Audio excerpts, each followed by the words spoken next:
ஆளுமைமிக்க அரசியல்வாதியாக pure politics பயிற்சி பட்டறை நேரடி இணைய வழி வகுப்புகள் உங்கள் சீட்டிற்கு முந்துங்கள் 7338824242. திருவனந்தபுரத்திலிருந்து டெல்லி புறப்பட்ட ஏர் இந்தியா விமானத்தில் ஏற்பட்ட திடீர் தொழில்நுட்ப கோளாறு காரணமாக விமானம் அவசரமாக சென்னை விமான நிலையத்தில் தரையிறக்கப்பட்டது.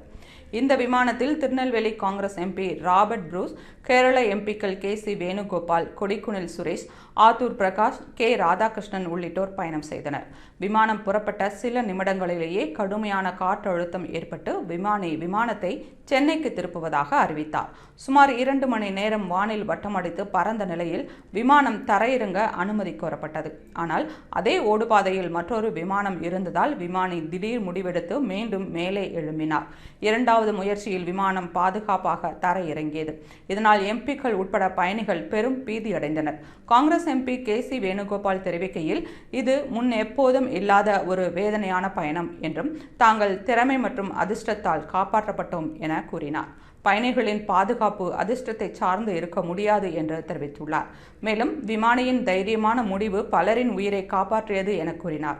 இந்த சம்பவம் சந்தேகத்திற்குரிய தொழில்நுட்ப கோளாறும் மற்றும் மோசமான வானிலை காரணமாக நடந்ததாக ஏர் இந்தியா நிறுவனம் விளக்கம் அளித்துள்ளது.